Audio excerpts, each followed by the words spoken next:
بسم اللہ الرحمن الرحیم نحمده ونصلی علی رسولہ الکریم اما بعد۔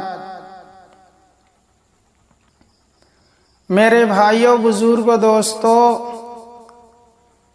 اللہ تعالی خالق ہے۔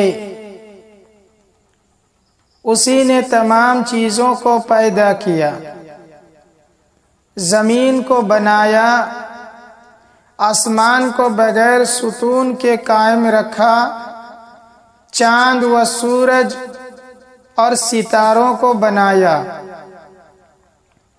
وہی آسمان سے بارش برساتا ہے، وہی زمین سے درخت اور پودے اگاتا ہے، اور ہمارے لیے بہت سارے پھل اور پھول پیدا کرتا ہے۔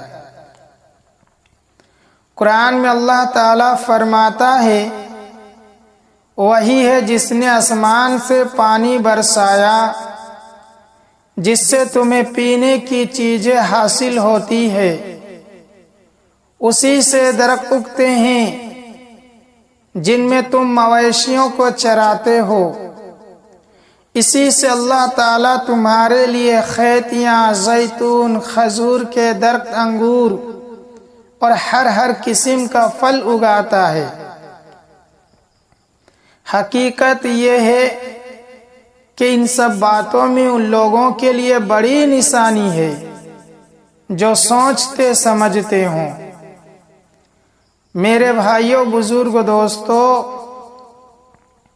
اللہ تعالی ہی نے ہم سب کو پیدا کیا ہے، ہمارے ماں باپ کو پیدا کیا، اور تمام انسانوں کے وہی خالق ہیں۔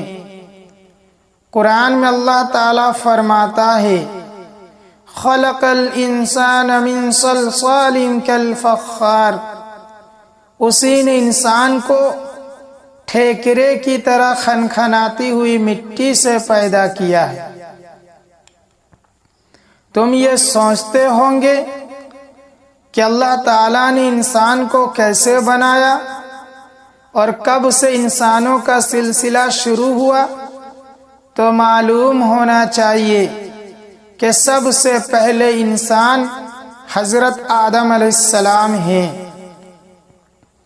جب اللہ تعالیٰ نے ان کو پیدا کرنے کا ارادہ کیا تو فرشتوں سے کہا کہ میں زمین پر ایک ایسی مخلوق پیدا کرنے والا ہوں جنہیں میں اپنا خلیفہ اور قائم مقام عطا کروں گا۔ تو فرشتوں نے کہا، کیا آپ ایسی مخلوق بنائیں گے جو زمین پر فتنے پھیلائے گی اور فساد کرے گی؟ حالانکہ ہم سب آپ کی خوب عبادت کرتے ہیں اور تسبیح بیان کرتے ہیں۔ اللہ تعالیٰ نے فرمایا، جو میں جانتا ہوں وہ تم نہیں جانتے۔ میرے بھائیوں، بزرگوں، دوستو، پھر اللہ تعالیٰ نے پانی اور مٹی سے ایک پاکیزہ صورت بنائی اور اس پر روح پھونکی اور اس کا نام آدم رکھا۔ انہیں تمام چیزوں کے نام سکھائے، ان کے فائدے بتائے، اور فرشتوں کو حکم دیا کہ آدم کو سجدہ کرو۔ تمام فرشتوں نے حضرت آدم علیہ السلام کو سجدہ کیا، مگر ابلیس نے سجدہ کرنے سے انکار کر دیا اور گھمنڈ میں آ کر اللہ کی نافرمانی کی۔ اس پر اللہ تعالیٰ کا غضب نازل ہوا اور اس کو جنت سے نکال دیا۔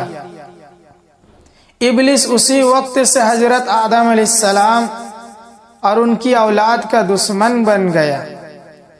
میرے بھائیوں، بزرگوں، دوستو، حضرت آدم علیہ السلام ہی سے اللہ تعالیٰ نے اپنی قدرت کے ذریعے ان کی بیوی حضرت حوا علیہ السلام کو پیدا کیا۔ اللہ تعالیٰ نے حضرت آدم علیہ السلام اور حضرت حوا علیہ السلام کو حکم دیا کہ جنت میں جو چاہو کھاؤ پیو، مگر ایک درخت کے بارے میں فرمایا کہ اس کے قریب بھی مت جانا، دونوں جنت میں خوب مزے سے رہنے لگے۔ ابلیس تو پہلے ہی سے ان کا دشمن تھا، اس پر ان کا جنت میں اس طرح رہنا اس کو بہت ناگوار گزرا۔ اس نے یہ ٹھان لی کہ دونوں کو جنت سے نکال کر ہی دم لوں گا۔ میرے بھائیوں، بزرگوں، دوستو، اس نے حضرت آدم علیہ السلام کو کہا، اس نے حضرت آدم علیہ السلام سے کہا، جانتے ہو تمہیں اس درخت کے قریب جانے سے کیوں منع کیا گیا ہے؟ اس لیے کہ اگر درخت کا پھل کھا لوگے تو ہمیشہ جنت ہی میں رہو گے، اور اگر نہیں کھایا تو جنت سے نکال دیے جاؤ گے۔ میں تمہارا سچا دوست ہوں، تم میری بات مان لو۔ میرے بھائیوں، بزرگوں، دوستو، حضرت آدم علیہ السلام اس کے بہکاوے میں آ گئے اور اس درخت کا پھل کھا لیا۔ اس پر اللہ تعالیٰ کا عتاب نازل ہوا اور حضرت آدم علیہ السلام و حضرت حوا علیہ السلام کو دنیا میں بھیج دیا۔ حضرت آدم علیہ السلام نے اللہ تعالیٰ سے خوب معافی مانگی تو اللہ تعالیٰ نے انہیں معاف کر دیا۔ دونوں اس زمین پر رہنے لگے، ان کی اولادیں ہوئی اور آہستہ آہستہ پوری دنیا میں پھیلتی چلی گئی۔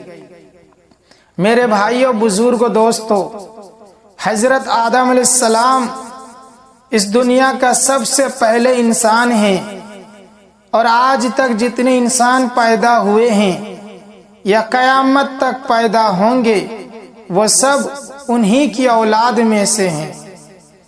اسی لیے ان کی طرف نسبت کرتے ہوئے انہیں آدمی بھی کہا جاتا ہے۔